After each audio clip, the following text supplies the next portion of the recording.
Speak? Oh, you can hear me. Okay, super. So, ladies and gentlemen, distinguished guests and esteemed panelists, good morning. I'm honored to serve today as your moderator for this session, aiming to facilitate a thought-provoking and engaging discussion among our esteemed panelists. My name is Nuran Atif. I am the Africa and Middle East Regional Lead at the United Nations Environment Programme Finance Initiative, UNEP-FI. And it is my great pleasure to welcome you all to this panel session focusing on the critical topic, unlocking finance for city-scale transformation through multi-level governance. Today, through this session, we will delve into the challenges and opportunities of financing large-scale initiatives aimed at transforming cities in the Middle East and North Africa region, and the pivotal role that multi-governance and financing plays in achieving this goal. As we all know, cities are at the forefront of the battle against climate change impacts. The MENA region, with its rapidly growing urban centers, faces unique complex challenges ranging from population growth, urbanization, to resource scarcity and climate vulnerability. However, within these challenges, immense opportunities for innovative solutions and sustainable actions are presented. Today, we will focus on the crucial aspect of financing city-scale action across selected sectors. We will explore how finance can be made available and accessible to support these transformational efforts.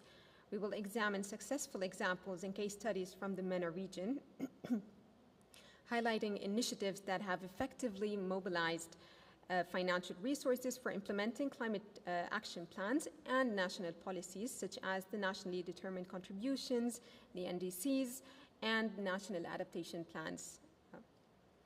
One key aspect we will emphasize is the role of multi-level governance in facilitating and supporting these finance mechanisms. Local and subnational government actors play a pivotal role in driving climate action at city level and supporting national governments in achieving their sustainability targets. They are the ones who understand the specific challenges faced by these cities, and they possess local knowledge and expertise required to identify appropriate financing strategies. Throughout this panel session, we will be joined by esteemed experts and practitioners who have first-hand experience in implementing transformative projects and initiatives in the region. They will share their insights, challenges, and success stories, shedding light on strategies and mechanisms they have employed to secure financing for city-scale transformations. We will learn about innovative approaches, public-private partnerships, and international cooperation models that have proven effective in unlocking finance for sustainable urban development. Moreover, we will explore the urgency of climate action in the region. The cities in the MENA are grappling with impacts of climate change, such as water scarcity, as mentioned, droughts, rising sea level, and extreme heat and energy demands. It is essential that we understand the imperative for immediate action as a matter of urgency and implementing innovative solutions to mitigate and adapt to the changing climate. By the end of our time together in this session, we hope that you will have gained a deeper understanding of the nature of our topic today and that we will leave equipped with a fresh perspective and actionable insights. Without any further ado, I would like to welcome to the podium Ms. Chitembo Kawimbe Chunga, Adaptation Specialist Consultant at the Climate Investment Fund, to provide us with her opening remarks. So, Chitembe. Good morning, and thank you so much for inviting us to this very interesting session, discussing one of the key issues, key areas for advancing climate change and adaptation. I just want to first start by mentioning what the climate investment funds are. We are the largest source of concessional climate finance to 6 multilateral development banks to pilot at scale innovative investments that address frontier climate challenges, and cities' climate finance is one such challenge. Our added value in our approach of bringing these 6 multilateral development banks together to coordinate and collaborate efforts in country and in support of a country-led and country-owned investment plan. We are currently capitalized at nearly $12 billion US, with over 400 operations across the developing countries in the world. With proven success in scaling up renewable energy, adaptation and resilience programs, nature-based solutions, and supporting co-transition. Now, our focus is turning to supporting cities, and this is where we want to ensure that we collaborate and make a big difference. How are we going to do that? So we have the SIF's Climate Smart Urbanization Program, aiming to demonstrate a scalable and replicable climate-smart model of urban development. That urban development must be connected, coordinated, and compact, and purposely designed for 20 small to medium-scale sized, fast-growing cities poised for tomorrow's mega cities. It could be small today, but we know tomorrow it's going to host over millions of people. And so we are interested in ensuring that that development is climate smart and responsive. So these cities, we understand that the urban infrastructure is not yet locked in, and 60% of the land in those cities is still underutilized. So we expect this to happen throughout 2030.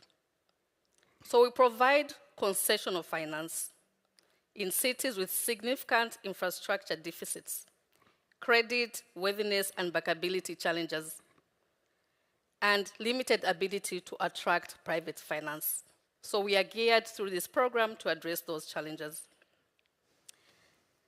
And then we'll be supporting a very comprehensive package, from diagnostics to planning to financing the investments at scale, and through the multilateral development banks as our great partners.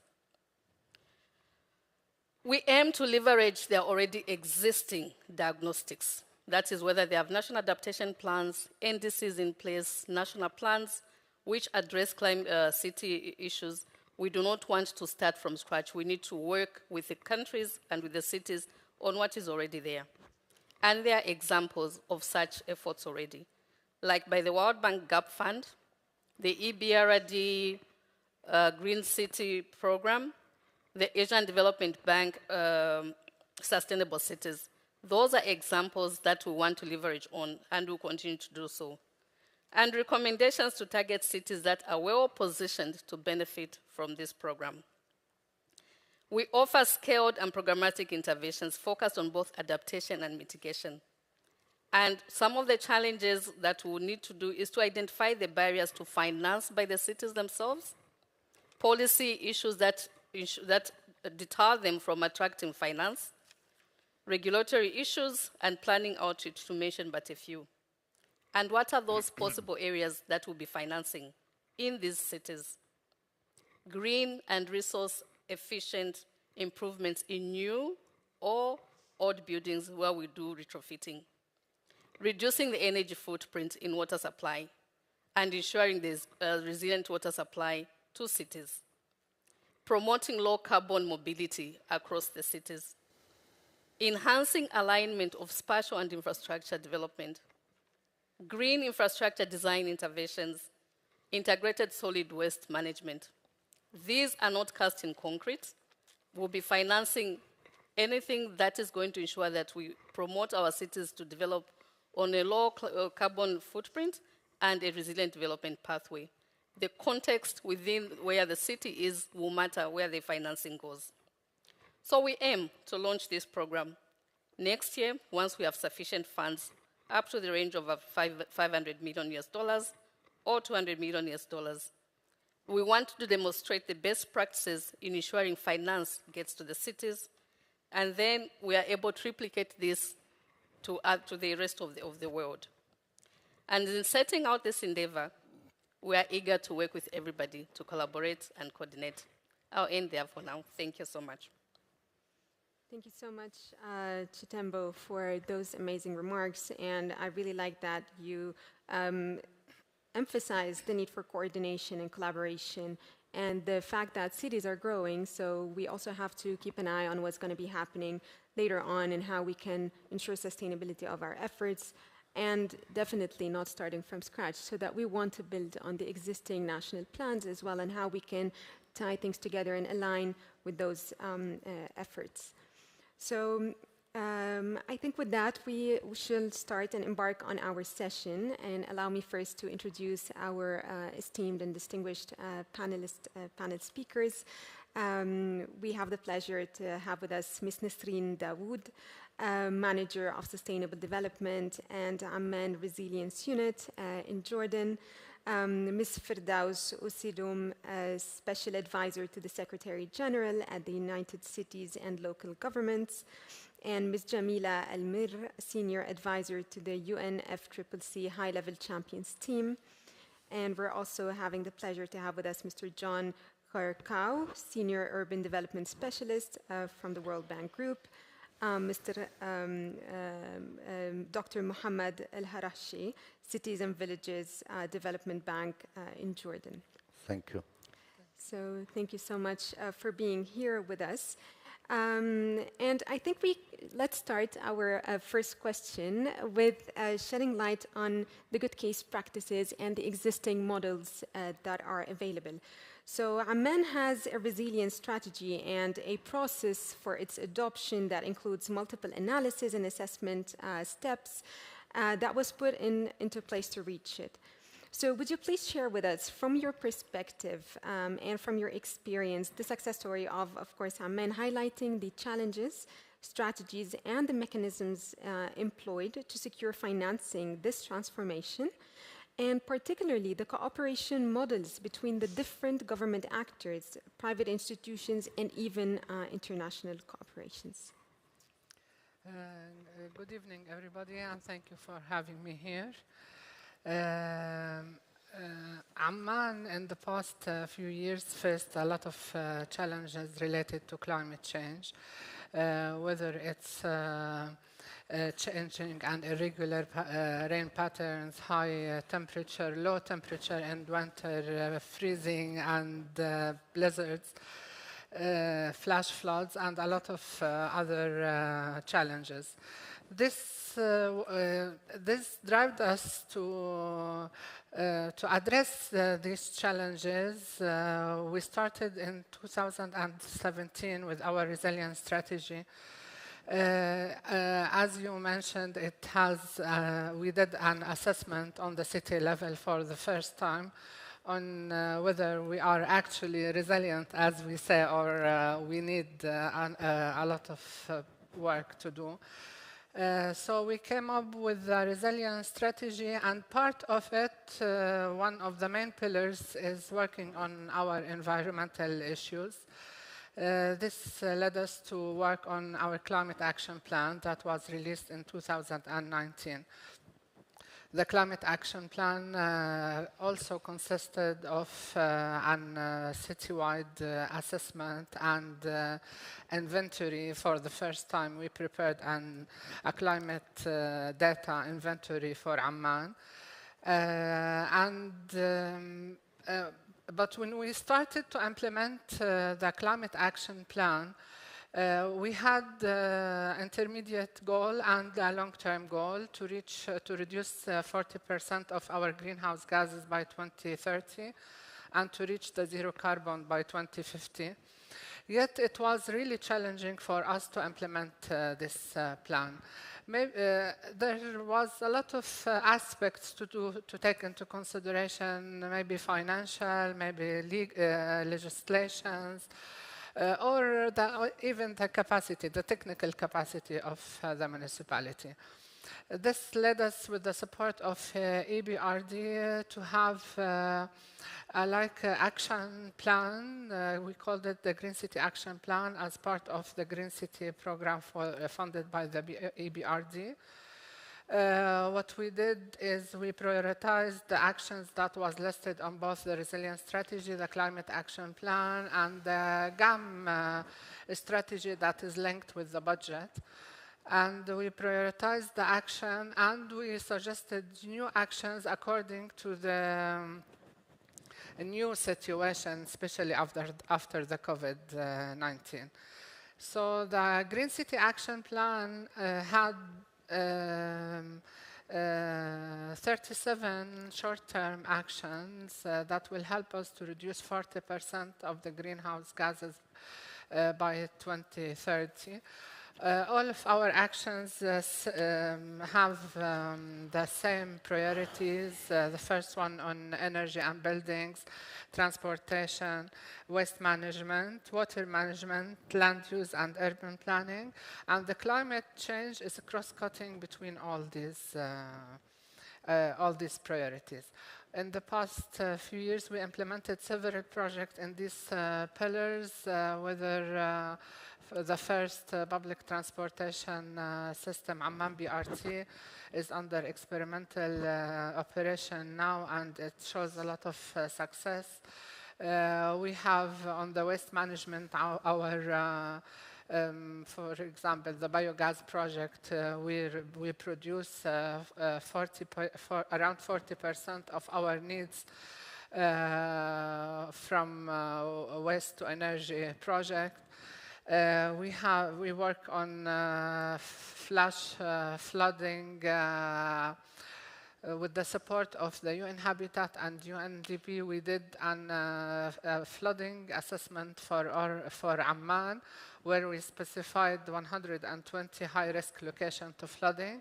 And now we are implementing, one location is already implemented, and we are working on these locations. We try to use nature-based solutions in this location because we knew that this is the right way to address these challenges.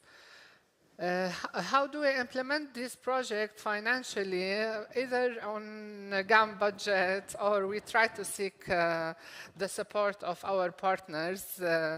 When we have a good, solid plan, a lot of donors agencies would like to support us because our plans are science-based and data-based plans.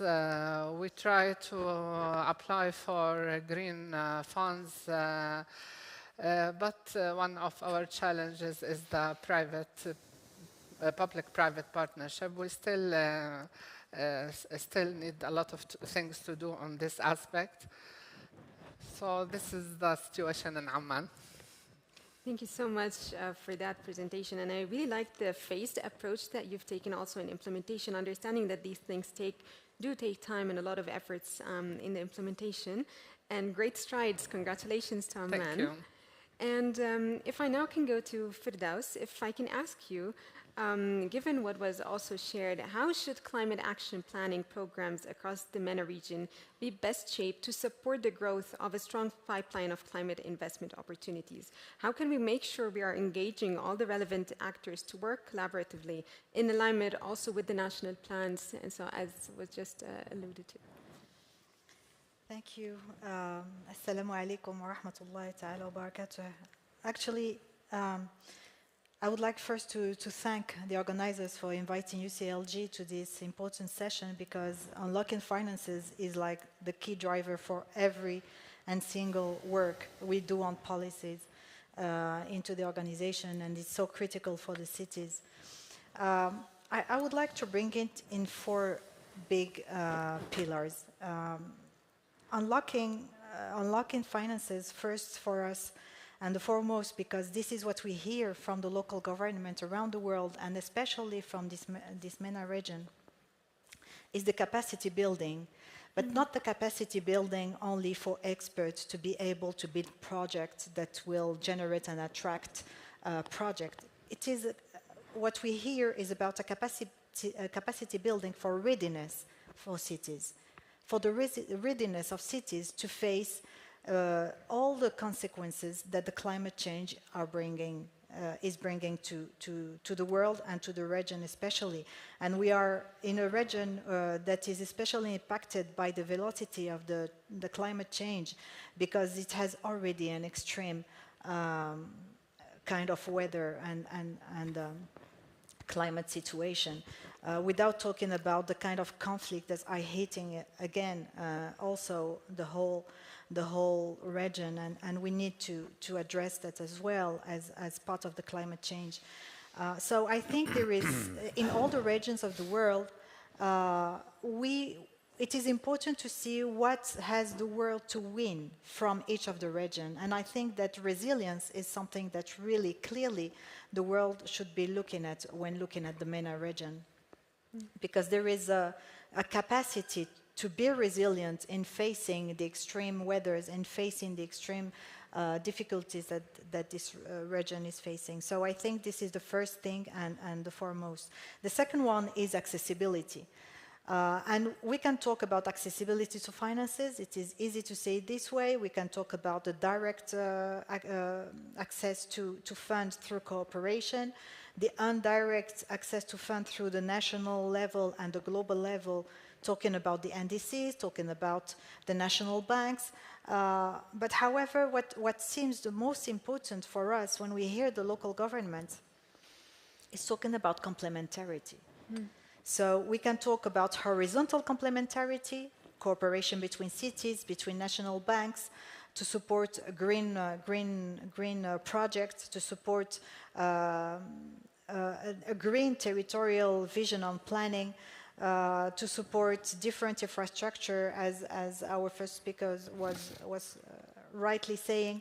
But it is very important to put at the center of this access those that have not been able to join and to reach those finances.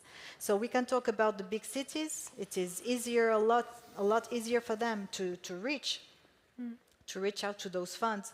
But I would like to highlight the presence and the existence of the intermediary cities.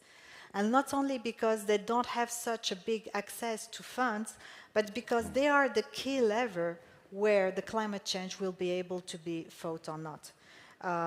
They have this link to the hinterland, to the rural world. They have the link to a lot of, half of the population around the world. And I think that unlocking the city-scale transformation needs to go through intermediary cities. And the third point is about transforming our models of financing. When we hear the local government, especially in the intermediary cities, they say that they have not been able to reach those funds. They don't know where they are. They don't know how to reach them. And if you really want a resilience and a climate change fight to happen in the right way, we need the model to be transformed. And for the model to be transformed, we need the finances to support the transformation of this model. And this is, and from the ground, and not from theories. From the ground, listening to the local government, listening to what is happening on the ground, listening to the needs of the people and communities, and then we will be able to have a true transformation of the model, and we hope and ask the finance system to support the transformation, and not coming back with the same funds where we don't see it happening at local level. We don't see the efficiency of these funds at the local level, and this is a key stake for us. The fourth thing is inequalities. For us, the question of climate justice, just in the sense of coming back to the accessibility, is making and ensuring that the communities and population have access to climate-friendly policies. And this is completely linked to the kind of policies that are generated at local, national, and global level. And this is where this complementarity needs to be built between the three of them. So yes, multi-level, yes, the NDCs, yes, the national banks, they are key. However, we need an alignment between the policies generated at global level, the policies that will be brought to the territories at national level through the banks, and all of them need to answer the needs of the communities. This is the key thing, because the first consumer and the first one that can help and accelerate this fight we are in and this emergency we are in is the population, the people. So this is where we need to bring our efforts and the funds especially. Absolutely. I like the leaving no one behind approach. Absolutely. To the efforts looking from capacity building, working from the ground up, and also ensuring alignment. And I think alignment is a key element or a key aspect of a successful planning for cities as well. So Jamila, with what was mentioned also, if you can share with us some insights on the gaps and the barriers that currently hinder the flow of climate finance for city-scale transformation in the MENA, and how do these challenges differ in the MENA from other regions as well? Thank you, Nuran. I think if you speak again, it might be working now. Is it working? Yeah. Yes. Thank you, Nuran. I think, so there has been a lot already said, but I think I would like to start bottom up. So what can cities actually do for themselves before going externally? And I'll use Dubai, where I used to work previously. I'm still there, but no longer working for Dubai government, as an example. I think Dubai started its climate journey in the mid-2005, around 2005, and then launched its carbon abatement strategy end of 2015. And really local governance, bringing the players that have an impact that can deliver is a huge game changer. Just understanding where your emissions are coming from, who has impact, and then working together. So the Dubai Supreme Council of Energy was formed, and on the board you see the Road and Transport Authority, the municipality, which gathers waste and wastewater, etc., which are the usual municipal services that any city has to operate, which is where most of the city budget goes to anyway. And a lot of times when we look at how we distribute our local budgets, you prioritize by needs, right? Education, basic infrastructure, etc. But I think one of the things that we are starting to do but can improve more in the MENA region is directly link these day-to-day basic services to climate impacts. Okay, so this is just internal alignment, and that requires capacity building. And then automatically when you have a local champion that links these infrastructure delivery projects and links them to budget requests, it directly goes to the budget that is within your hand. So this is step one, which is internal homework. It requires capacity, but is something that is within the control of cities.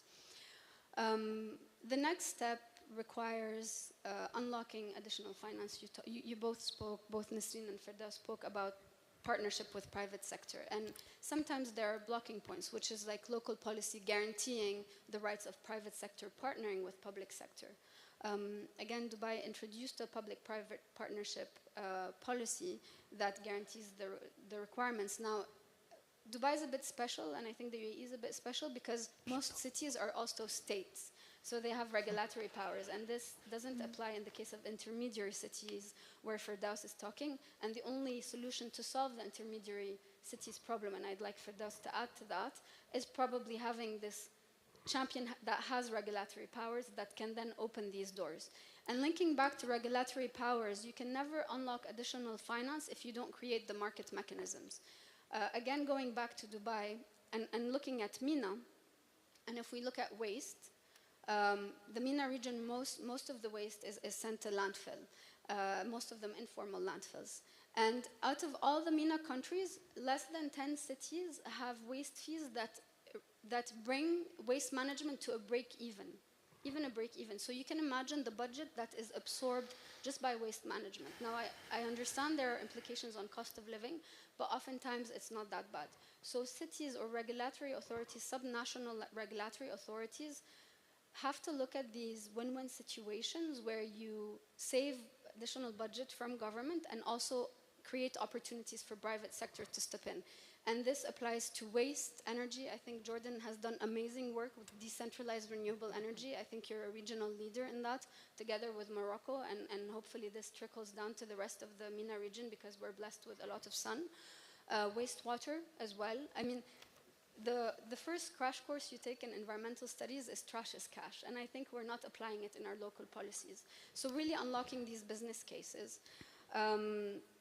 So this is the second point of homework that we have to do. The third homework, and when I was in Dubai government, we worked very closely with C40, and C40 have created this task force on green finance. And what was I think not evident at all, and is now becoming very evident in Europe because they have this national and EU policy for climate change, is the literacy of the finance people in subnational governments. And when you make sure that the finance team has this climate literacy, they then become advocates as well, as opposed to becoming reluctant. Okay, why do you want to introduce this climate project now? We're barely meeting our infrastructure project. But when we've done our homework of aligning our basic infrastructure needs with climate impacts, infrastructure mitigation and adaptation, we should not forget adaptation, and the finance people speak the same language, it becomes much easier. The last point I do want to add is creating these dialogues with national governments. And again, I'll go back to the UAE, and I think the ministry has done a good job in creating these dialogues. And I think in the region, we've moved from a very formal setup of working with government and now more and more to a much more informal setup where you have roundtables with private sector, you have roundtables with NGO players, you have roundtables with subnational governments, and this is a huge power. I think we underestimate it. But now there are these national dialogues for climate where the ministry convenes by sector, مثلا the municipality representatives with the sectoral representatives to talk about how we could deliver on our net zero commitments. And this is very powerful because then it shapes policy, it shapes financial asks, etc. Yeah, I couldn't agree more. I think having this dialogue is very important. Otherwise, we'll end up with silos between what is actually needed and what is being implemented on ground. So I see alignment as a recurring theme across all the answers as well in partnerships. So now that we've seen good case practices and examples of what is happening in cities, if we want to also direct our attention to the implementing agency and see how we can respond to these elements. So John, I would direct my next question to you. So based on your expertise and experience, what recommendations would you have for addressing all these identified gaps and barriers in climate finance in the region, and how can multi-level governance systems play a role in overcoming these challenges? Why is it urgent to address city-level resilience and action against climate change? Well, thank you for that question. I really like the conversation so far. We spoke about capacity, leadership, services, and ambition, right? Trying to go to net zero. And cities have a very, very big role to play. In MENA, the largest cities in MENA tend to hold an outsized share of not just populations, but also the urban economy, right? In Jordan, for example, Amman itself, it accounts for 70% of the country's GDP. So fixing some of these cities in MENA will be very, very important, not just for climate change, because cities actually produce most of the GHG gases. 70% of GHG is from urban areas. So the whole idea of cities taking leadership in not just adaptation, but resilience and mitigations, it is very important. And you mentioned that trash is cash, but I will also argue that in MENA, land is cash. You see a lot of sprawl in MENA. All the cities are sprawling. They are very disconnected. And that creates a problem because when you have sprawl and you don't use land efficiently, it creates a lot of cost. That brings down your city finances. It constrains your city finances. If you have too much vacant land, under-leveraged land that are not put to good use, that impacts also livability. You're not able to attract private sector investments. It's almost, the whole idea of city form is very important. So even if you have investments, for example, green investments in things like intra-city transportation, you also need to complement them with land use reforms. I argue that land use needs to be more responsive to market needs, responsive to the needs of housing, provide affordable housing, provide land for businesses, for commercial zones, industrial and so on, in a more efficient way, right? So really thinking about the land dimension, the reforms that needs to come with spatial planning and integrated spatial planning. We're no longer in the time where we can basically look at sector by sector interventions, but we need to come from a very integrated way, looking at spatially integrated solutions. If you want to reach the net zero targets that, for example, Amman is looking at, this has to be very, very targeted and integrated. The next point I want to make is on finance. I think someone mentioned that we just have to look within cities where these sources of finance are. Again, if we go back to land, you can think a lot about land-based financing, right? Land-based financing can help with programs like green buildings, and many cities around the world have successfully used that. In Singapore, in Korea, a lot of the green spaces and the types of green buildings, they're not actually financed by governments, they're financed by private sector. So really looking to use land, capturing its values, and again, going back to the need for land use reforms, that allows you to unlock some of the legislative tools or instruments that allow you to capture some of this value will be really, really important. And also making your systems more efficient. In solid waste management, if the city is not managing solid waste well and not really recovering a lot of costs, it's really difficult to do PPPs or private sector to come in when this inefficiency exists. You need to get some of these services to a level of efficiency to be able to attract private financing. And lastly, I think the whole idea of having private sector come in is extremely important. And again, going back to services, to green buildings, for instance, these have to come in with the private sector experience. So I'll stop there. Thank you. Thank you so much. I think we've established that there is a need for the private sector to be engaged on all sustainability efforts, because public finance alone is going to be insufficient, and there has to be an absolute direct involvement with that. But thank you so much for all your insights. They're very informative in the discussion of the integration and understanding better on the impacts and all of that. I think that's an excellent point to make. Dr. Mohammed Al-Harashi, and to colleagues, I will shift my next question to Arabic, so should you require any simultaneous translation, please use your earphones.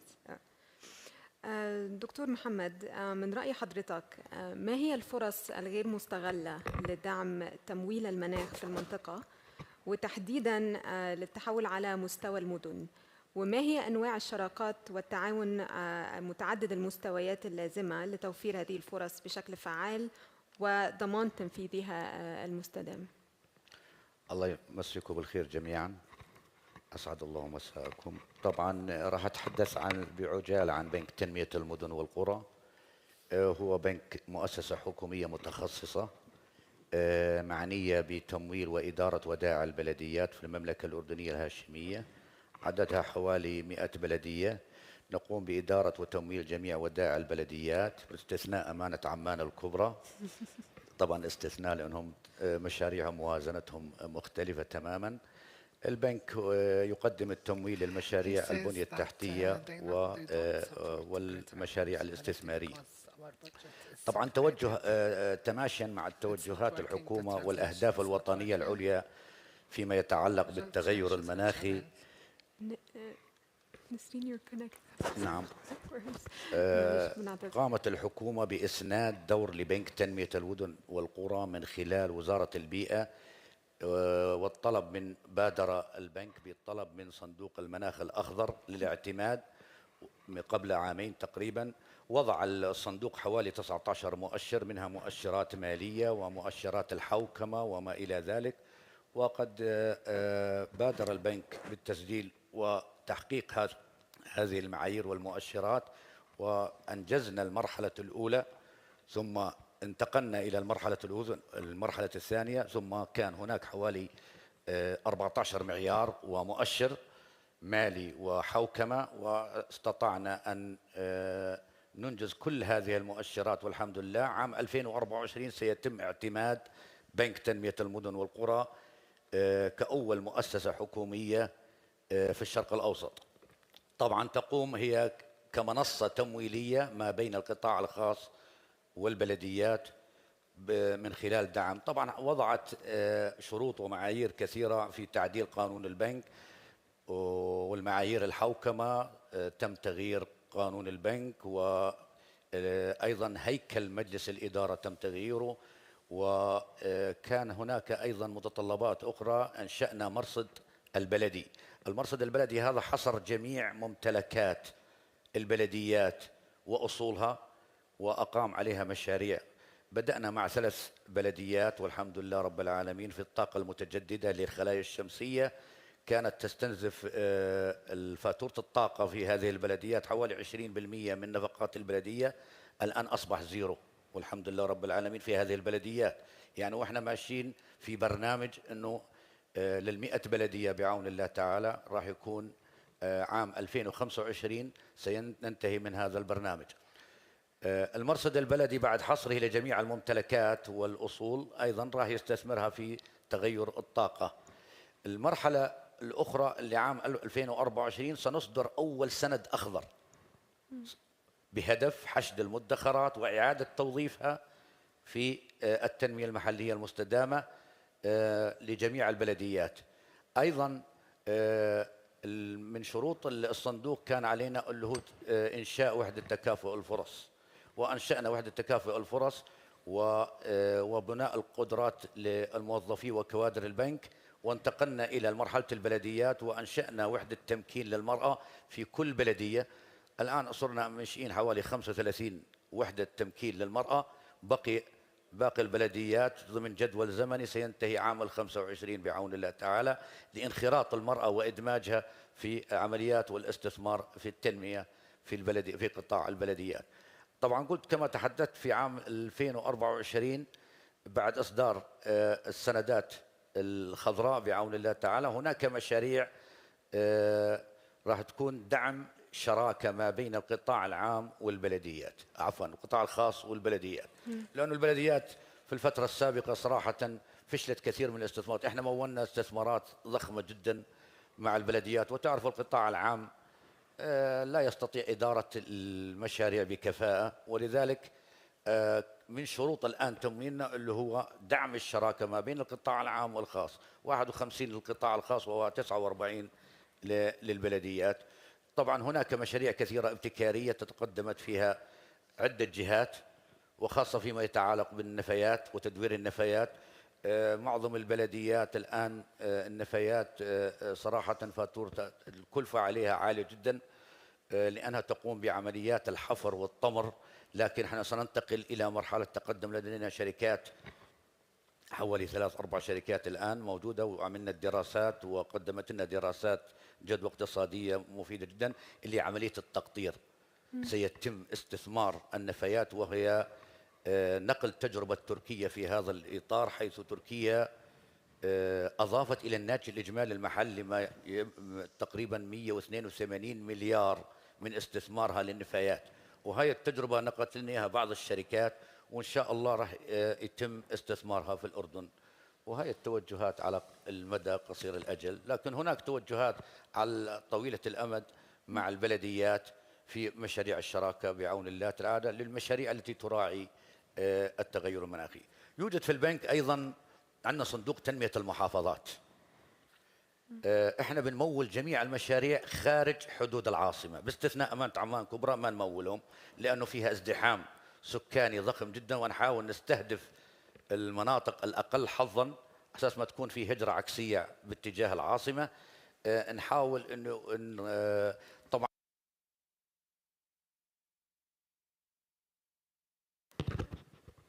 أوكي مولنا حوالي 96 مشروع. للأسف لأنه مولنا الدايركت مع القطاع مع بعض البلديات كان هناك في فشل فيها وتعثر حوالي 26 مشروع. الآن عندنا تقييم ضمن سياسة منهجية وائتمانية جديدة. عندنا sorry, the translation, the simultaneous translation is not working, so they cannot hear the English translation. معلش بعتذر، الترجمة الفورية بس مش شغالة، فالزملاء مش سامعين اللي بيتقال. اوكي. Is it working now? No, still?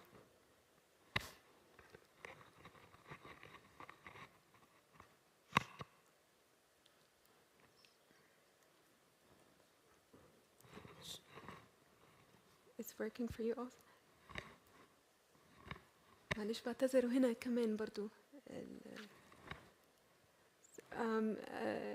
shall we try? ممكن نحاول نجرب نشوف الترجمة شغالة ولا لا. معلش بنعتذر على المقاطعة. لا بسيطة.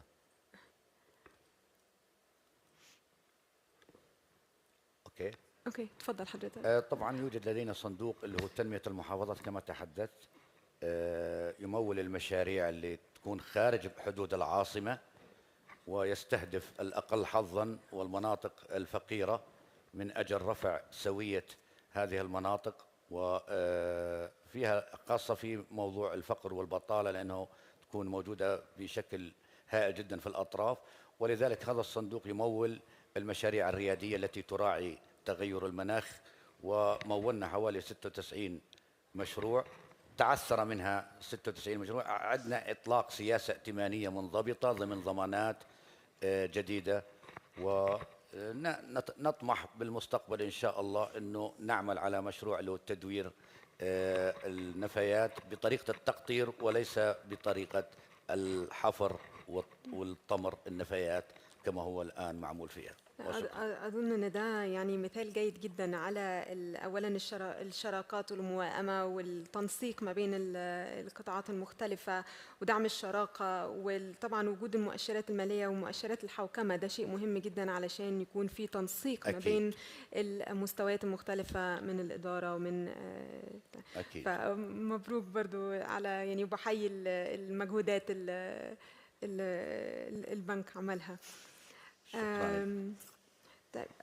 For the next segment, so now that we've heard from all our panelists, we also want to take a quick round and discuss with you like some of the interactions with each other. So I'm going to be addressing questions to perhaps multiple of you at the same time. But Nisreen, let me get back to you again. So if we can go to see how the climate action planning programs in the MENA can, sorry, I think the question is,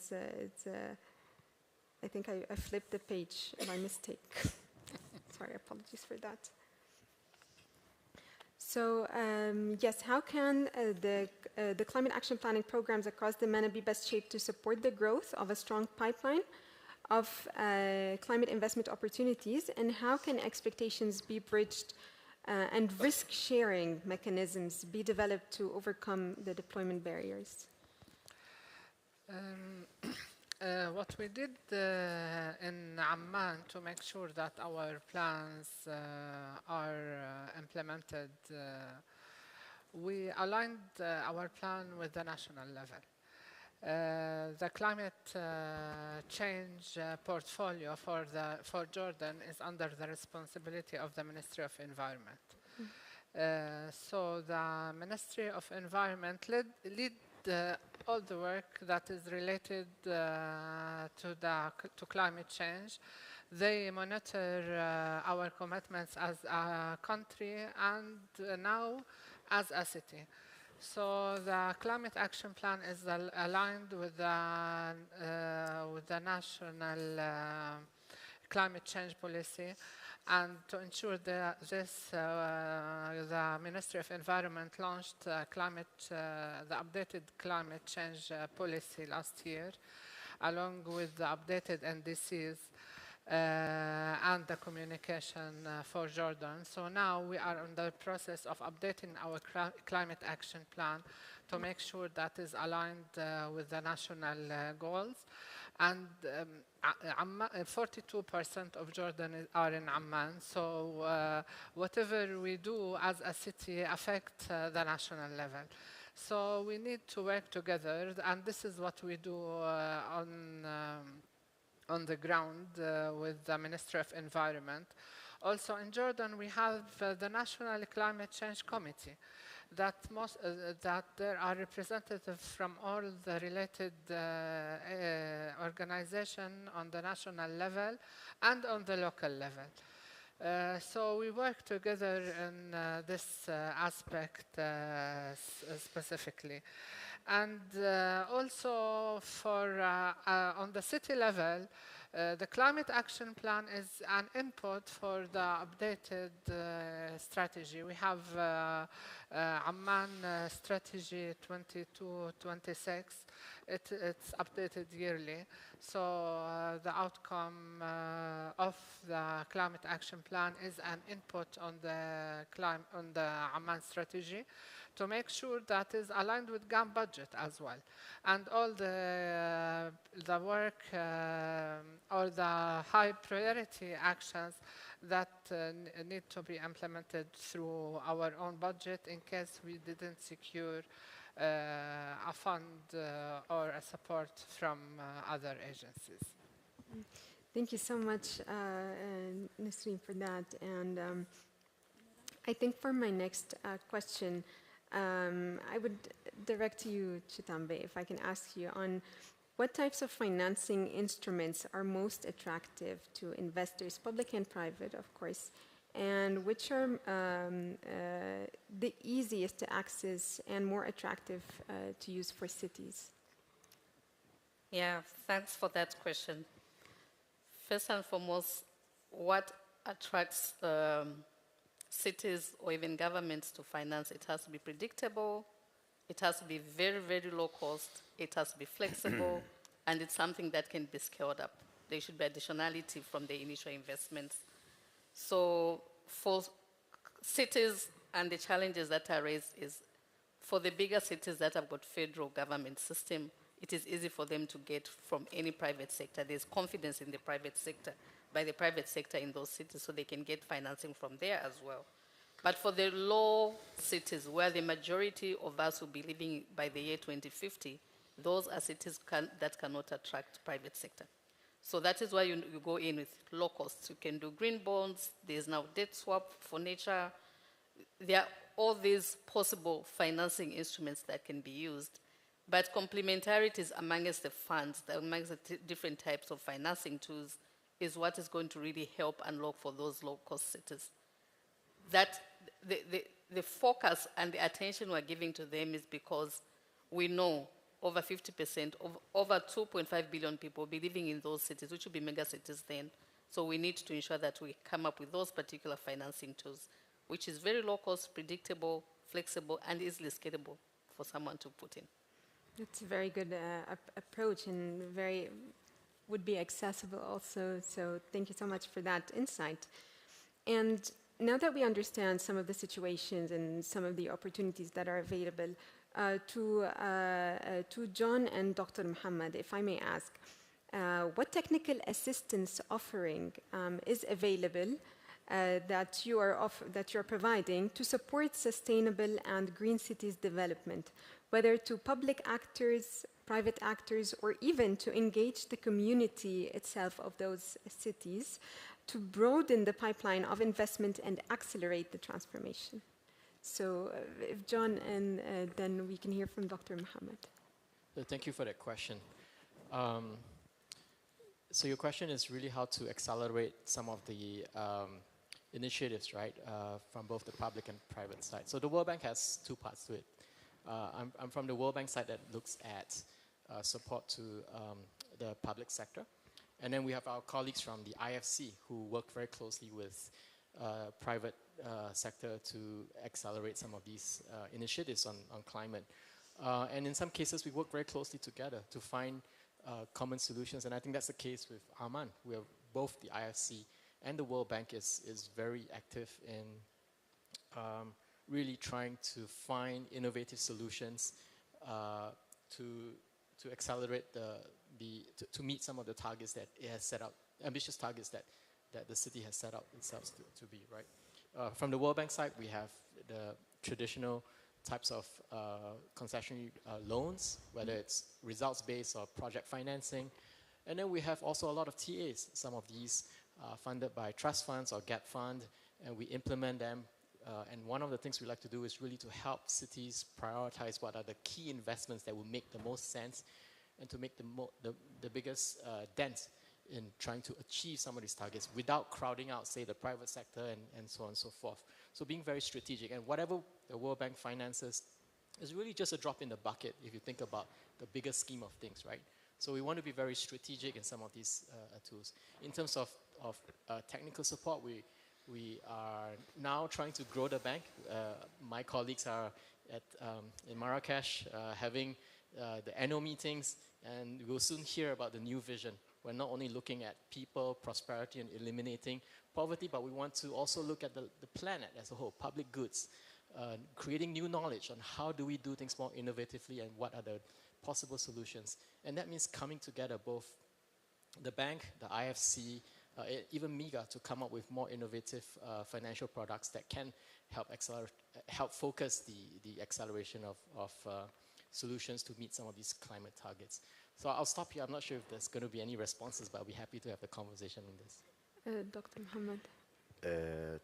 طبعا في بنك تنمية المدن والقرى أنشأنا حديثا ضمن الهيكل التنظيمي مديرية جديدة سميناها تمكين البلديات.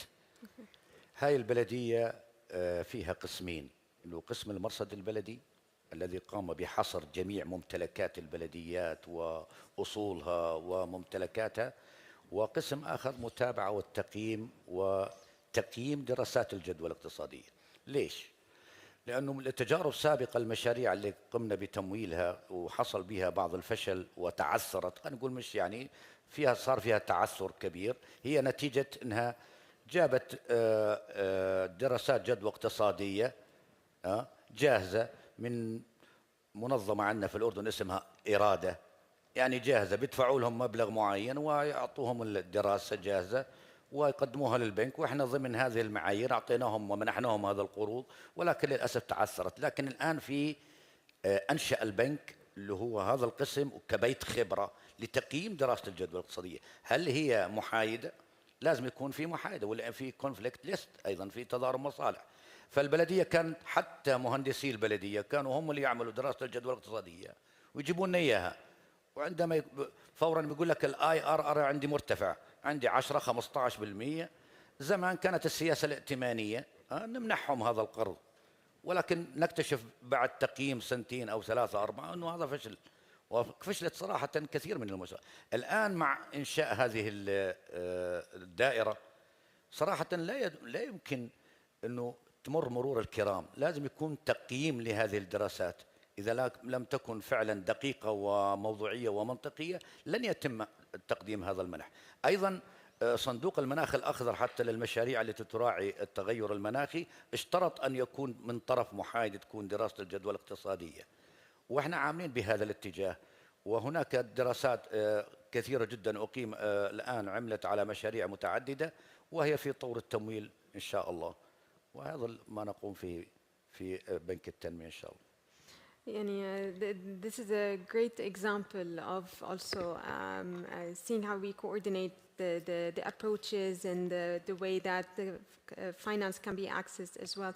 And I also really liked, John, when you mentioned the collaboration between IFC and the World Bank as well, and how you're both brought together to support on these implementation. I think also one of the important aspects especially for those private financing institutions is to make sure that we shift the narrative to understand that there is a need for this financing, that it's part of the business case, that it's not an add-on, and it's not something that we're doing as a green finance portfolio or a green finance part, that this is actually can be incorporated in the general financing that you would have for different topics, and especially also, Jamila, when you mentioned, because climate is a multi-sectoral approach. Like, you cannot go address it from just one sector, just one area. It affects several things, and one action can affect many of them. And speaking also of you, Jamila, and Firdaus also, I would like to address the next question to you. Now, speaking of that understanding and the need for scaling up the expertise and all that, how can we actually scale up local expertise development and capacity and the capability on climate finance across the region? So Firdaus, if you would please start, and then Jamila, if you can come in. Thank you. For me, as I was saying earlier, the key element is the human factor.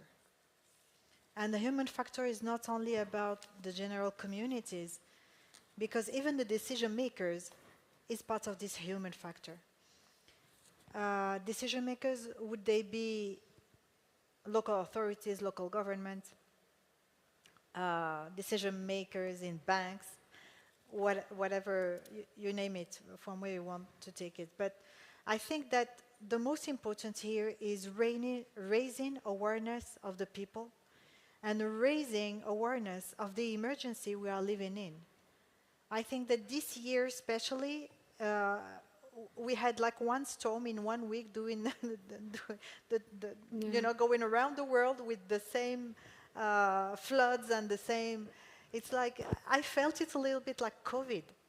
It was like, the pandemic took us, all of us, in the same dynamic of being sick and finding in this unity a solution. And I felt it in the same way with this emergency that we lived, especially this summer.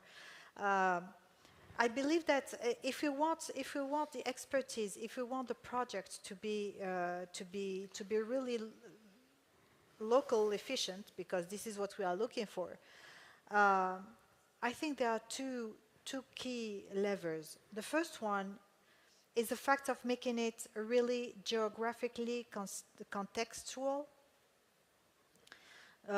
regarding the solution. Being scalable, of course, but being local before and foremost everything. It has to be local. It has to be a local need. It has to be a local answer. And those that have the local knowledge, let's call it the soft knowledge, and not, you know, scientific have the hard knowledge. Let's talk about the soft knowledge a little bit. It is important to value this soft knowledge, and therefore scalability depends on the knowledge that is gathered and the data that is gathered at local level. So, of course, public-private partnerships, of course, being able to empower the local governance, and I think it is, I was really happy to hear the solutions that are brought from Jordan. And what I think important also is that this scalability is taking into account the fact that at local level it's just about life. You were talking about multi-sectorial, yes, of course, but life is just one. The daily citizen, the citizens do not have a question whether this is energy, this is industry, this is, you know, they just unfold their daily life at local level, and having this approach of a whole comprehensive approach is key. And this is, the concept of this must be scaled up, I believe so. The second point I wanted to raise is also the fact that when we develop projects, not only they must be geographically contextual, but also they must be really supported by a direct connection between local and global, going through national.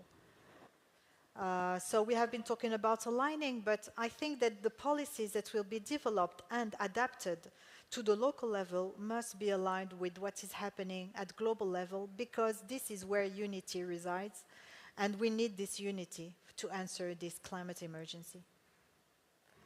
Thank you so much, Firdaus, for that. And I think definitely tailoring and having contextualization and making it tangible also for people. I think with what we've seen from climate impacts the past period is that it's no longer something that's going to happen, it's already here. So it is. So I think that hopefully makes it easier moving forward. So Jamila. Thank you, Nuran. I'll build maybe on what Firdaus was saying to bring in another stakeholder. And I guess when we think of scaling, sometimes we think of a project and then scale it up. And I think what we can scale are models of cooperation. And one of the critical stakeholders that we often forget are the very little NGOs that work in our little towns in the Arab region, in MENA region. I was talking to one of the co-founders of the Arab Reform Initiative, and they did an open call to see how many CSOs, so civil society organizations, operate in the MENA region. And they had over 140, but sometimes it was one person or two people, right, working in an environment. And these people are very critical to support the local municipalities, the local little towns. I'm not talking about the big cities like Amman. And when we talk about finance, this is where, I mean, most of our discussion, if I went to I come from a tiny village in Lebanon, probably nobody would connect to what we're saying here today, because they were about wastewater, about irrigation, and most of the language we're talking is quite exclusive. And these little CSOs are our translators. And oftentimes they don't necessarily have, I mean, some of the donors give very big ticket, finance tickets. They're not accessible to little budgets. But then what we're seeing more and more are these innovative partnerships where you have big donors that have millions to donate, but then you have a local or a national entity that can then disperse it over, masalan, 10 little towns.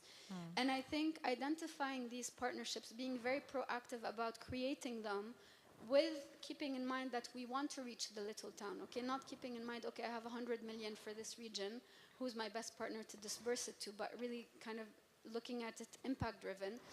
This is from the financial institutions and national governments creating these partnerships for local and subnational impact. From the non-donor state, I think creating these platforms where there's capacity building within the CSO networks, and we were talking to the Arab Town organization that has over 200 Arab mayors in it, their needs are very basic. We need capacity building on climate change in Arabic. You know, most of the forms that people have to fill in to get finance are in English, and you have a minimum of 20 to 25 pages. Really, you need these translators and building capacity so that they can then help access finance. That's an absolutely excellent point, to leverage existing initiatives or existing platforms or areas where we can collaborate on, and especially because those entities, they have the direct knowledge on ground on what the challenges would be, so they would be able to directly access and tackle the issues needed. I think that's a very excellent point to put in mind.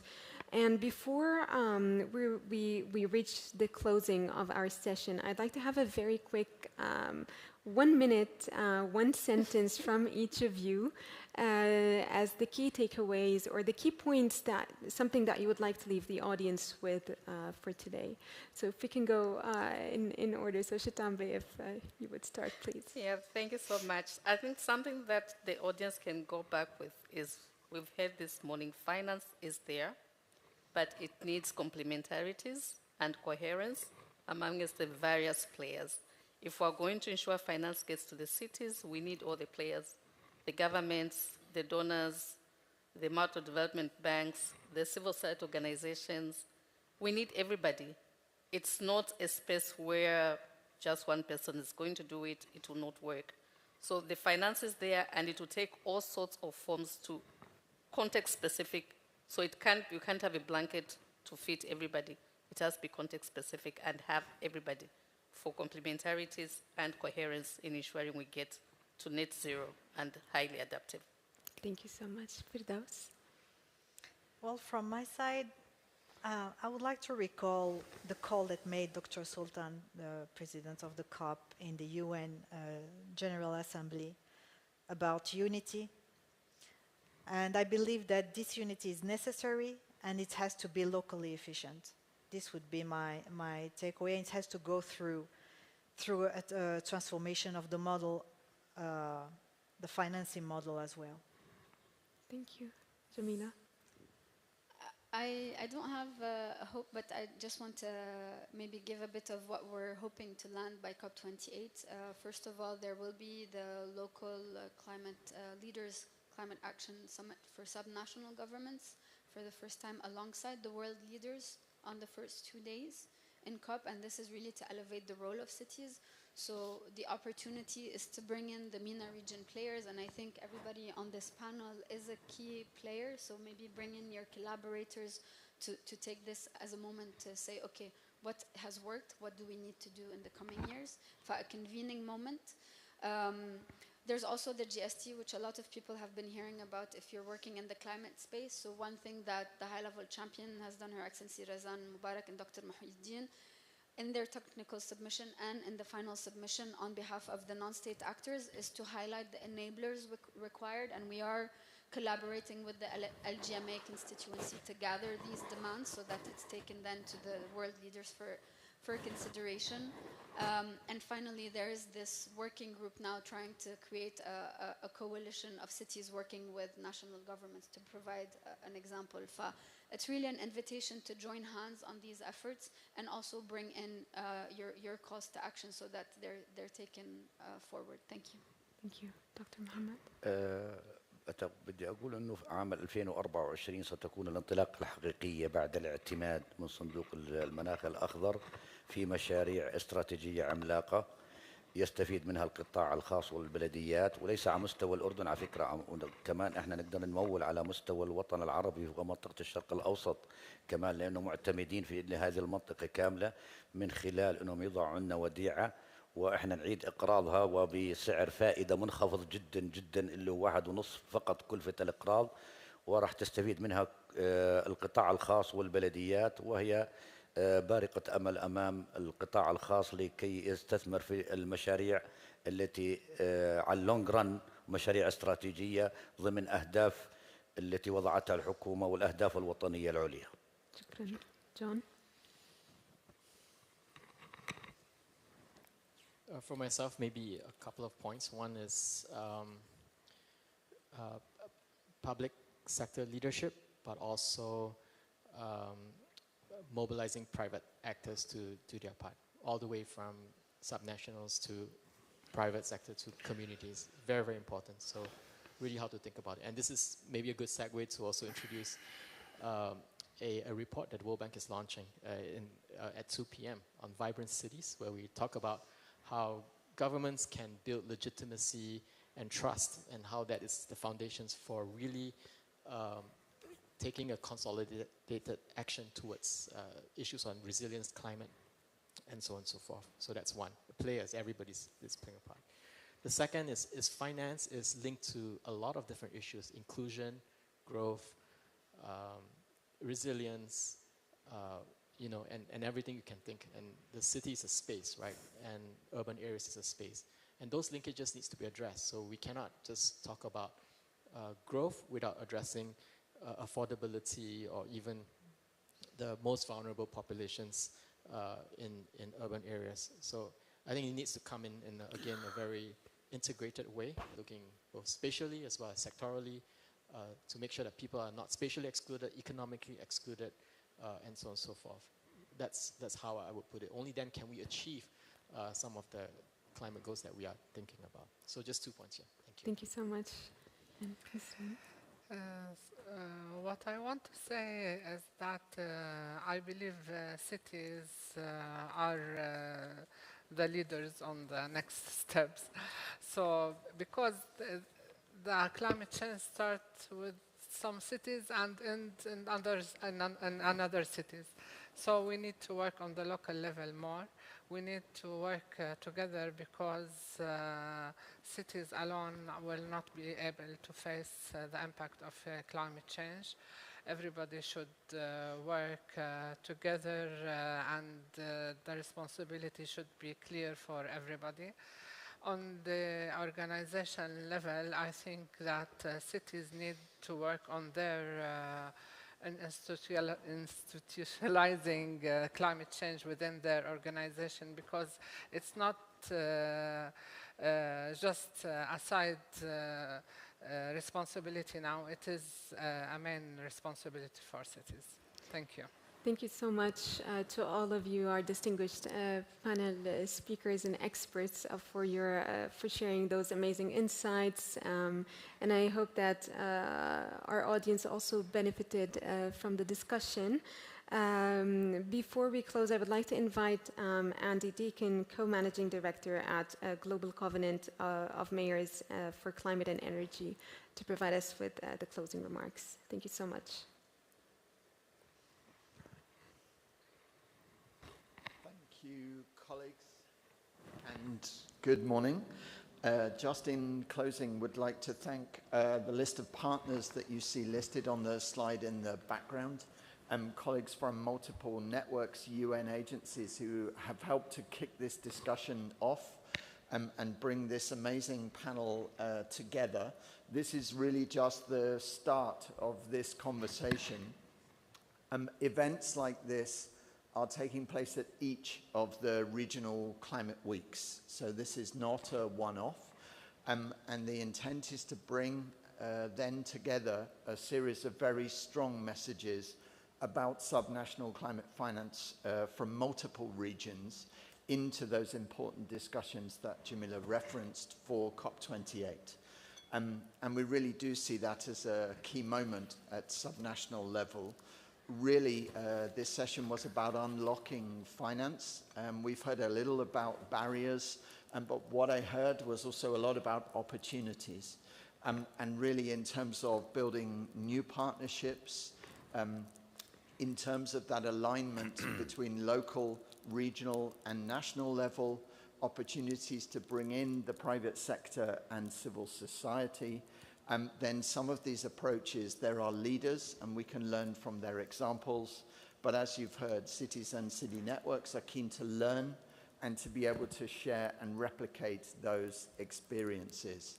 So all I would say is both keep an eye on how this agenda continues to develop, not only here for the MENA region, but across all regions of the world.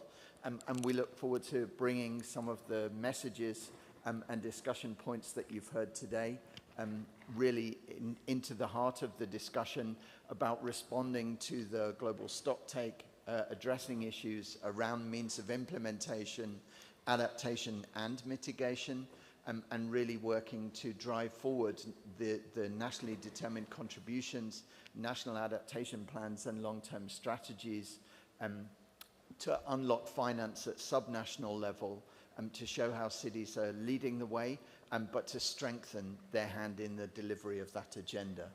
So I hope you'll join me in thanking both Naran for moderating, but also our expert panel, and for an excellent discussion this morning. Thank you very much. Thank you so much. Thank you.